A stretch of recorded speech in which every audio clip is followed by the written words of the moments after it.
प्रधानमंत्री श्री नरेंद्र मोदी जी के प्रति जनता में समर्थन की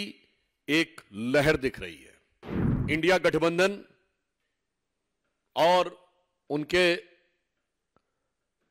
स्वघोषित नेता, क्योंकि कोई घोषित नेता तो है ही नहीं, राहुल गांधी जी के तथाकथित करंट की बिजली गुल नजर आ रही है। नफरत की दुकान के कोई भी सामान प्रभावी होते नजर नहीं आ रहे हैं। राहुल गांधी जी अभी भी अमेठी से नामांकन करने का साहस बटोर नहीं पाए। आज के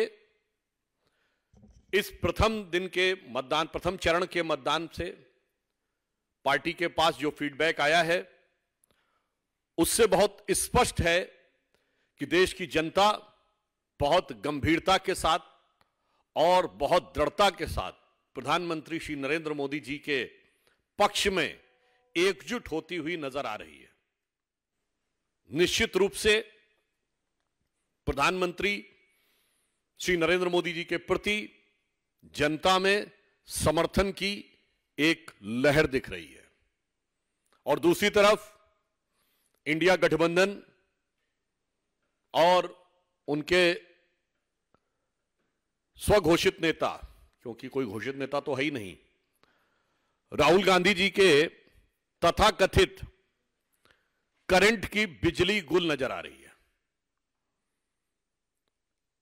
नफरत की दुकान के कोई भी सामान प्रभावी होते नजर नहीं आ रहे हैं। प्रथम चरण समाप्त होने तक एक बात और स्पष्ट हो गई कि पहले चरण का मतदान हो गया, परंतु उसके बाद भी, जैसा हमारे राष्ट्रीय अध्यक्ष आदरणीय नड्डा जी ने कहा है, राहुल गांधी जी अभी भी अमेठी से नामांकन करने का साहस बटोर नहीं पाए।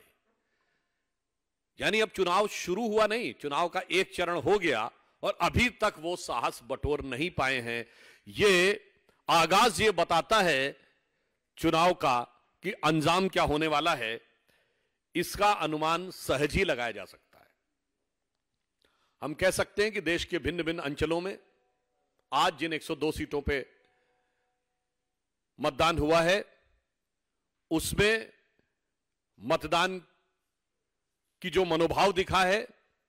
वो एक मजबूत निर्णायक सरकार प्रधानमंत्री श्री नरेंद्र मोदी जी के नेतृत्व में देने के लिए बहुत दृढ़ता के साथ और गंभीरता के साथ उठता हुआ नजर आया है और हम आश्वस्त हैं कि इस प्रथम चरण में पिछली बार से कहीं अधिक सीटें हम जीतकर अपने विजय के अंतर को प्रभावी और निर्णायक ढंग से बढ़ाने में सफल होंगे और एक लंबी छलांग हम उन राज्यों में मारने जा रहे हैं जहां अभी तक हमें अपेक्षाकृत रूप से उतना महत्वपूर्ण नहीं माना जाता था।